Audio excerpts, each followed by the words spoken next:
या रसूल अल्लाह या हबीब अल्लाह पुकारो या रसूल अल्लाह या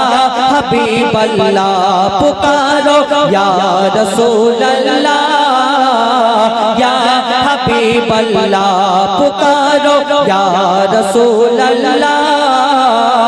या हबीब अल्लाह। सरकार की आमद मरहबा। খালি ওই আরিফ একাই বলে মারহাবা আর বাদ বাকি সবাই মিলে জোরে বলবো, মাইকটা দূরে রাখো, সবাই মিলে বলতে হবে, তবে তো এই ইউটিউবে তো পরে শোনো। আজকে হয়তো এখন মনে হচ্ছে আমি গাচ্ছি কিরম লজ্জা লাগছে, কিন্তু কাল যখন বুড়ো হয়ে যাবে, বুড়ো বয়সে দাদা দাদি নানা নানি হয়ে যাবে, যখন নাতিপুতি হয়ে যাবে, আর তাদের দেখে তোরা কি করেছি দেখ, তুমি গলা কেঁপে,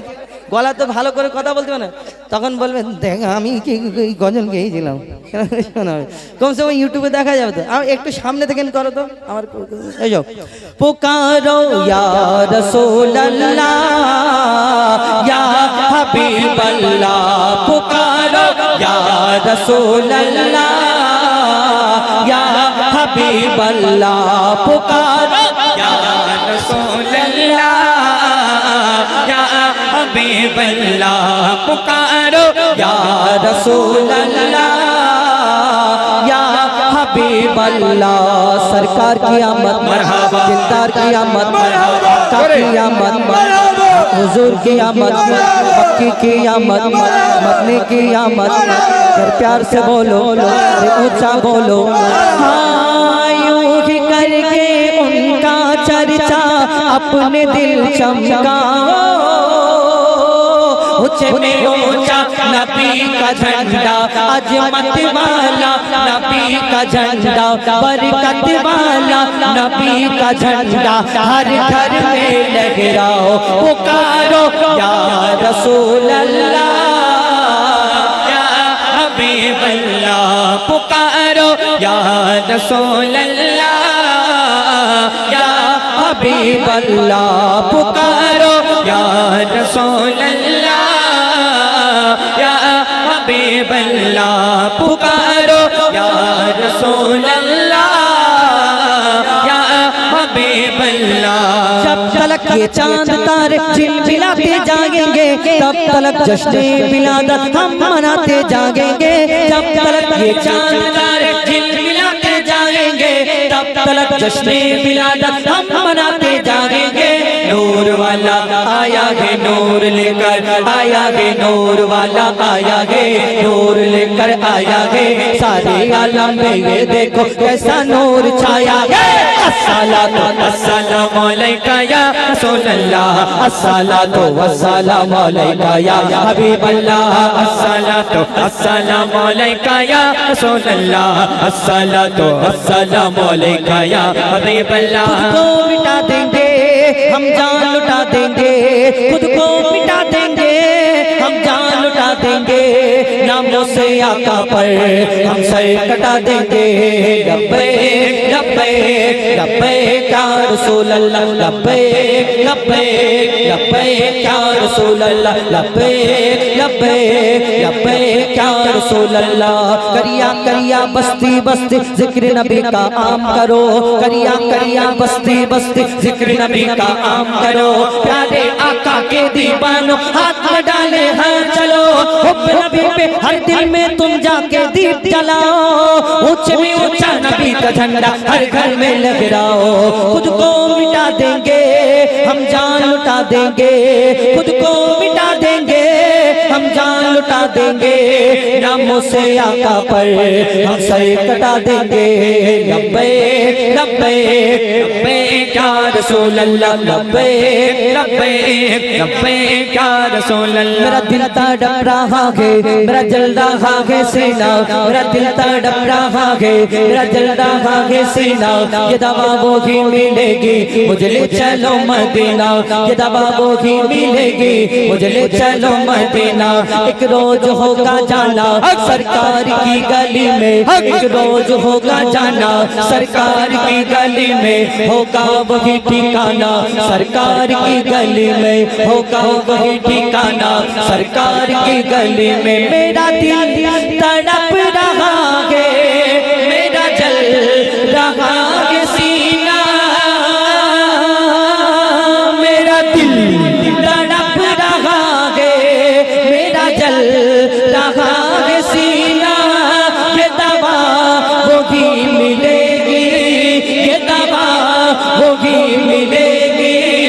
मुझे ले चलो मदीना बोलो मदीना मदीना मदीना बोलो मदीना मदीना मदीना बोलो मदीना मदीना मदीना बोलो मदीना मदीना मदीना बोलो मदीना मदीना मदीना बोलो मदीना मदीना मदीना बोलो मदीना मदीना मदीना बोलो मदीना मदीना मदीना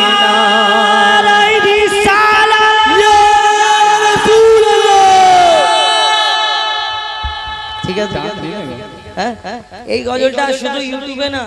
আমাদের ফেসবুক আমাদের পার্সোনাল আইডি থেকে আপনাদের ভালোবাসায় আমার এমডি হুজাইফা আর এদের ওই কি বলে আজারউদ্দিন এমডি আজারউদ্দিন এই ফেসবুক থেকেও দেখতে পাবে এবং এখানে যত ইউটিউবার আছে জানি না কে ছাড়বে কে ছাড়বে না যার ভালো লাগবে সে ছাড়বে সব ইউটিউব বিনা দানার খেজুর আমার রাহুল ভাই এখন অন্য একজন গাক এরপরে নাকি এরপরে কেন সেই সময় নিয়ম ছিল কোন ঘরে বাচ্চা কাচ্চা জন্মগ্রহণ করলে তার জন্য দুধ মারা দাই মারা এসে নিয়ে যেত তাকে বড় করে লালন পালন করে আবার দিয়ে যেত তার বাপ তার বিনিময় কিছু দিত কিন্তু আমার নবীজির আব্বা জান ছিলেন না মা আমিনা যখন চিন্তা করে আল্লাহর তরফ থেকে মা আমিনার কাছে খবর আসে কি খবর কবি ছন্দের মাধ্যমে লিখছে দেখো পিতার ছায়া ছিল না মাথায় নবী জন্ম নিল যখন শুধু ছিল মা আমিনা ছিল না ভাই বোন শুধু ছিল মা আমিনা ছিল না ভাই বোন নবী জন্মকালে এতিম বলে মা আমিনা ভাবে নবী জন্মকালে বলে মা আমিনা ভাবে আমি করব কেমন লালন পালন খোদা গো কি হবে আমি করব কেমন লালন পালন খোদা গো কি হবে তখনই এক খবর আসে শোনো আমিনা বিবি তোমার কোলে নাজিল হলো খোদার শ্রেষ্ঠ নবী আল্লাহ স্বয়ং তার লালন পালনে নিয়েছে গোবার আর জিবরিল আমিন থাকবে হয়ে এর পাহারাদার ও সৃষ্টি কুলের শিরোমণি সৃষ্টি কুলের শিরোমণি হবে নবী কুলের মোল সৃষ্টি কুলের শিরোমণি হবে নবী কুলের মোল দুনিয়াতে যার নাম হবে মুহাম্মদ রাসূল দুনিয়াতে যার নাম হবে মুহাম্মদ রাসূল মা আমিনার দোলাই দেখো কোলে মিমের ফুল দুনিয়া ঘুরে পাবে না গো যাহার সমতুল এই বিনা দানার খেজুর কি করে হলো কবে থেকে হলো আমার নবী যখন দিন প্রচার করে ইসলাম প্রচার করে বেদিনরা এত কষ্ট দিতেন কেউ পাথর ছুঁড়ে মারতেন এত রক্ত ঝরতো কেউ নাড়ি ভুড়ি চাপিয়ে দিতেন আমার নবীর গায়ে কেউ যখন রক্ত ঝরতো এত রক্ত ঝরতো আমার নবীজির পায়ে জুতা মোবারক ওই রক্তেতে জাপটে যেত গরম পানি দিয়ে সেটা ছাড়াতে হতো এত কষ্ট দিত একদিন একটা ইহুদি ফোন দিয়ে এসেছে আমি মুহাম্মদকে বেইজ্জত করব কেমন করে না আমি মুহাম্মদকে বেইজ্জত করব তোমরা আমার সাথে যাবে একটা খেজুরের দানা কুড়িয়েছে আর খেজুরের দানাটা ভালো করে পুড়িয়েছে আগুনে পুড়িয়ে কালো করে ফেলেছে আর একটা দানা যদি পোড়ায় সেই দানাতে কোনোদিন গাছ হয় না আমার দয়ার নবীকে বেইজ্জত করার জন্য সেই খেজুরটা কুড়িয়ে খেজুরের দানা কুড়িয়ে আর পুড়িয়ে পকেটে করে নিয়ে গিয়া বলছে শোনো মুহাম্মদ তুমি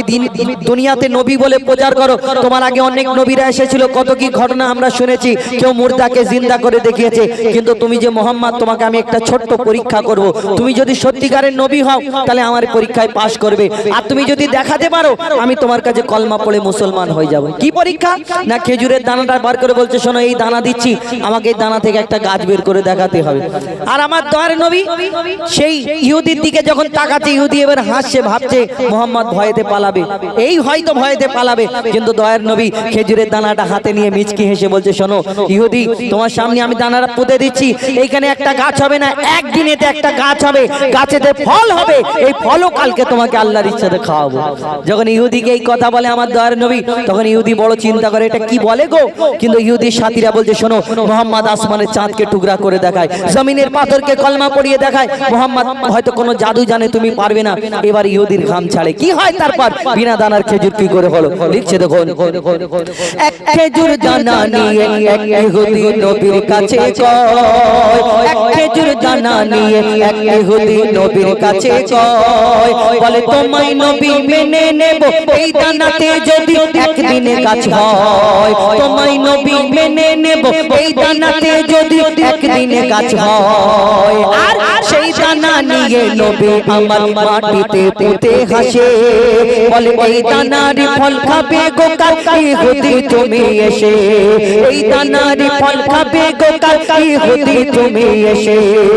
ভাবে ইহুদি সত্যি যদি এই দানাতে গাছ হয়ে যায় সেই ভয়েতে গভীর রাতে ইহুদি দানা চুরি করে তুলে নেয়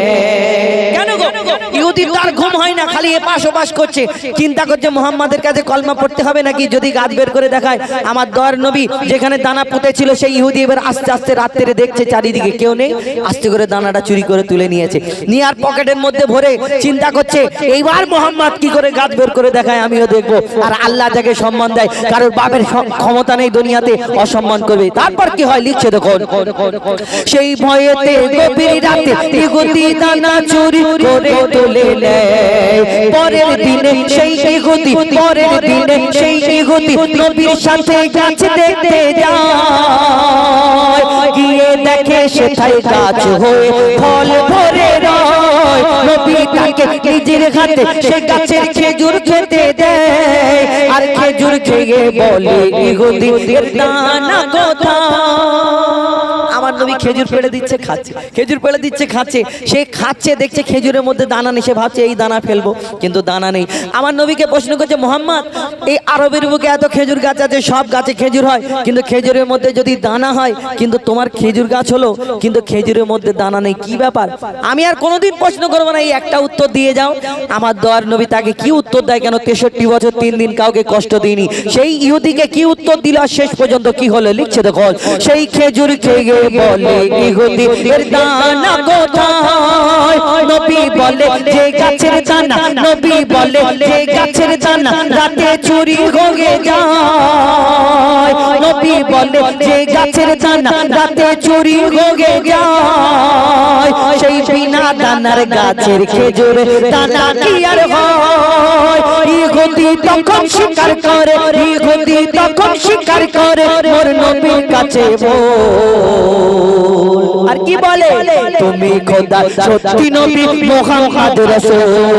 পড়ে লা ইলাহা ইল্লাল্লাহ মুহাম্মদ রাসূল পড়ে লা ইলাহা ইল্লাল্লাহ মুহাম্মদ রাসূল মা আমিনার দোলাই দেখো দোলে মিমের ফুল দুনিয়া ঘুরে পাবে না গো যাহার সমতল মা আমিনার দোলাই দেখো দোলে মিমের ফুল দুনিয়া ঘুরে পাবে না গো যাহার সমতল এই গজলটি যিনি রিকোয়েস্ট করেছিল তার নাম যে রাহুল শুনলেন ফরমাইশ মোতাবেক পরপর আমি কয়েকটি গজল শোনাবো তারপর নিজের বাড়িতে কাজ করে বুঝতে পারি না আমার আব্বা দয়ার নবী প্রত্যেকদিন মা ফাতেমার ঘরেতে আসতেন খোঁজ খবর নিতে দেখা করতে কিন্তু একটা সময় এলো 3 দিন আমার দয়ার নবী মা ফাতেমার বাড়িতে আর আসে না মা ফাতেমা বড় চিন্তা করে কি হলো আমার আব্বা কেন আসে না আমার আব্বার শরীরটা খারাপ নাকি মা ফাতেমা ছুটে ছুটে ছুটে ছুটে দয়ার নবীর ঘরের সামনে চলে যায় গিয়ে দেখতে যায় আর যখন গিয়ে পৌঁছায় আমার দয়ার নবীকে সালাম দেওয়ার পরে আমার দয়ার নবী অন্যদিকে তাকায় কেন মা ফাতেমার দিকে তাকিয়ে দেখে না কি ঘটনা হয় কবি ছন্দের মাধ্যমে লিখছে দেখুন যার মুখ না দেখে ঘুমাতো না দয়ার নবীজি আমার যার মুখ না দেখে ঘুমাতো না দয়ার নবীজি আমার রাতের পরে রাত কেটে যায় মুখ দেখে না ফাতেমার রাতের পরে রাত কেটে যায় মুখ দেখে না ফাতেমার মা ফাতেমা ছুটে এলো আব্বা জানের কাছে তবু বেটির মুখ দেখে না পেছন ফিরে আছে তবু বেটির মুখ দেখে না পেছন ফিরে আছে বলছে নবী ও গো বেটি বাড়ি চলে যাও বলছে নবী ও গো বেটি বাড়ি চলে যাও আগে স্বামীর কাছে ক্ষমা চাও বলছে নবী ও গো বেটি বাড়ি চলে যাও আগে স্বামীর কাছে ক্ষমা চাও তবে করবে ক্ষমা আল্লাহ আমার কে বলছে আমার দয়ার নবী বলছে যে বেটি তুমি বাড়ি চলে যাও তোমার স্বামীর কাছে আগে ক্ষমা চাও কিন্তু এখন বর্তমানে কিছু প্রধানমন্ত্রী মার্কা মা আছে এই প্রধানমন্ত্রী মার্কা মাগুলো কি করে জানেন যদি মেয়ের ঘরে একটু অশান্তি হয় স্বামী যদি কিছু বলে একঘাত মারে তখন ওই মেয়ে ফোন করে বলে হাগো মা তুমি আমাকে এমন জায়গায় বিয়ে দিয়েছো এরকম এরকম করছে আমাদের কলসি ঢুকিয়ে আর পুকুরে ডুবে মেরে ফেলে দিতে পারত, এই কথা বল। আর মা এই ফোনেতে তার মেয়েকে এই সাজেশন দেয়, মেয়েকে বলে আরে চিন্তা করিস নি, তোকে যদি বলে তুইও বলে আদায় করে নে, তোকে যদি মারে তুইও মেরে আদায় করে, তারপর তোর পিছনে আমি আছি। প্রধানমন্ত্রীর মার্কা মা আছে কিছু, এরা বলে তোকে যদি মারে তুই মেরে মেরে আদায় করে নে স্বামীকে, তারপর যা হবে আমি দেখে নেবো, কেন আমার কি ক্ষমতা নেই, এই কথা বলে। কিন্তু এটা বোঝে না যে ওই মেয়েটা তারপরে যখন বাপের বাড়ি এসে পড়ে থাকবে, মা তো সারা জীবন থাকবে না, ভাইদের কাছে সারা জীবন ওই বাপের বাড়ি এসে পড়ে থাকতে হবে, তাহলে মা কি সারা জীবন কোলে করে নিয়ে বসে থাকবে? না, বোঝে না। আমরা কি করি, এই বোঝানোর জায়গায় তাকে আরো সাহস দিই যে তোর যা ইচ্ছা করে নে। না, আমার দয়ার নবী বলছে স্বামীর কাছে ক্ষমা চাও, কিন্তু তুমি কে? কবি ছন্দের মাধ্যমে সেই সম্পর্কে তারপর কি ঘটনা হয় কবি ছন্দের মাধ্যমে লিখছে, দেখো যার মুখ না দেখে ঘুমাতো না, যুদ্ধ হতে হযরত আলী এলো যখন ঘরে, মা ফাতেমা বাড়ি থেকে শুধু কাঁদে কখন আমার স্বামী আসবে। ক্ষমা চাওয়ার পরে তারপর কি হয় লিখছে, দেখো যুদ্ধ হতে হযরত আলী এলো যখন ঘরে, চাইছে ক্ষমা মা ফাতেমা পা দুটোকে ধরে, চাইছে ক্ষমা মা ফাতেমা পা দুটোকে ধরে, ক্ষমা করে দাও আমারে আর করব না এমন ভুল, তোমার মনে ব্যথা দিলে ব্যথা পাই গো খোদার রাসূল, তোমার মনে ব্যথা দিলে ব্যথা পাই গো খোদার রাসূল। আলী ফাতেমা হাসান হোসেন নবীর কাছে যায়, আলী ফাতেমা হাসান হোসেন নবীর কাছে যায়, নবী মোর দেখে শান্তি পায়, আলী ফাতেমা হাসান হোসেন নবীর কাছে যায়, নবী মোর দেখে শান্তি পায়। এমন ভুল কখনো করো না গো আর, এমন ভুল কখনো করো না গো আর। হযরত আলী বলছে ইয়া রাসূলুল্লাহ, আমি এই কারণে কষ্ট পাইনি যে আমি কিছু দিতে পারবো না, এরকম না, আমি যুদ্ধে যাচ্ছিলাম যদি না ফিরতে পারি এই কারণে, কিন্তু আমার দয়ার নবী সেদিন মা ফাতেমাকে এই উম্মতের শিক্ষার জন্য কি বলেছিলেন শুনে রাখুন। শেষ কথায় লিখছে, দেখো বলছে নবী আল আরাবী শোনো বেটি ফাতেমা, বলছে নবী আল আরাবী শোনো বেটি ফাতেমা, আলী যদি আজ তোমাকে না করি তো ক্ষমা, আলী যদি আজ তোমাকে না করি তো ক্ষমা, আমি তোমার আব্বা তোমাকে ক্ষমা করতাম না, আমি তোমার আব্বা তোমাকে ক্ষমা করতাম না, স্বামীকে যে দুঃখ দেবে আমি নবী তাকে চিনব না, স্বামীকে যে দুঃখ দেবে আমি নবী তাকে চিনব না। কেমন শিক্ষা দিয়ে গেল বল নবী তো জাহান, কেমন শিক্ষা দিয়ে গেল নবী তো জাহান, শুনে রাখ মুঈদুল ইসলাম ভুলছিল না মা ফাতেমা, ভুলছিল না মা ফাতেমা, স্বামীর মনে মা বোনেরা ব্যথা দিও না, আমার নবীর ঘোষণা ঘটনা শোনো মা ফাতেমা, ঘটনা শোনো মা ফাতেমা, ঘটনা শোনো মা ফাতেমা। শুনুন উর্দু গজল, উর্দু গজলকে বুঝতে পারবে? কবে জানে কত শত পাপে তারা পেল মাফে, কত শত পাপে তারা পেল মাফে, পাপ ছেড়ে তাই পাপে,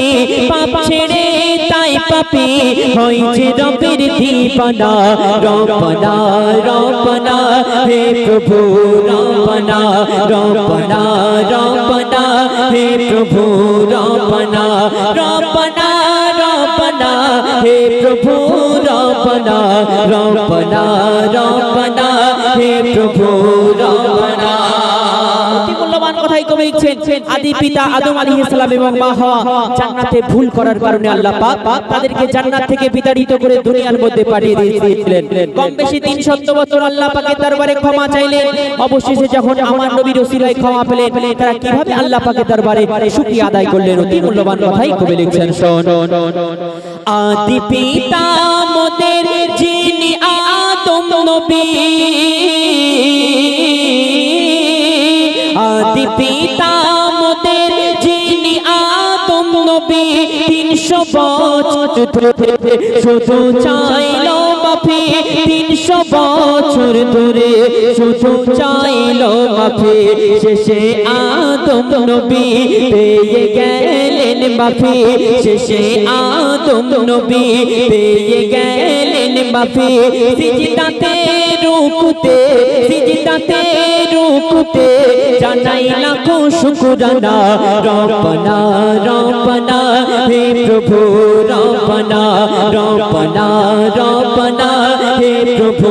রব্বানা রব্বানা রব্বানা হে প্রভু রব্বানা রব্বানা রব্বানা হে প্রভু রব্বানা মূল্যবান কথাই কবি লিখছেন একটা সন্তান একটা মা তার সন্তানকে সবথেকে বেশি দুনিয়ার মধ্যে ভালোবাসে আর আল্লাহ পাক বলছেন একটা মা তার সন্তানকে যেরূপ ভালোবাসে আমি তার থেকে 70 গুণ বেশি আমার বান্দাদেরকে ভালোবাসি অতি মূল্যবান কথাই সেই সম্পর্কে লেখক আর কি লিখছেন শোন তোমার পাপের চেয়ে খোদার দয়া বেশি তোমার পাপের চেয়ে প্রভুর দয়া বেশি পাপীর চোখের পানি দেখে হয় যে খুশি পাপীর চোখের পানি দেখে হয় যে খুশি ফেরেশতাদের ডেকে বলে দিলাম ক্ষমা তাকে ফেরেশতাদের ডেকে বলে দিলাম ক্ষমা তাকে আমি যে দয়াবান তোমরা কি তা জানো না রব্বানা রব্বানা হে প্রভু রব্বানা রব্বানা রব্বানা হে প্রভু রব্বানা রব্বানা রব্বানা হে প্রভু রব্বানা রব্বানা রব্বানা হে প্রভু রব্বানা অনেকজন বলে বয়স কত হলো আমাদের কিন্তু বয়স দিনে দিন কমে যাচ্ছে কারণ আমাদের যত বয়স হচ্ছে যতবার বছর শেষে আমাদের বয়স হিসেব করি আমরা মনে করি আর কদিন পরে যুবক হব তারপরে বয়স হবে তারপর নামাজ কালাম রোজা ইবাদত বন্দেগী করব কিন্তু না হঠাৎ করে আজরাইল আলাইহিস সালাম তোমার সঙ্গে দেখা করবে সেদিন আর কিছু করার থাকবে না শেষ কথার মাধ্যমেই কবি লিখছেন শোন কতদিন আর থাকবি রে তুই দূরে সরে কতদিন আর থাকবি রে তুই দূরে সরে সিজদাতে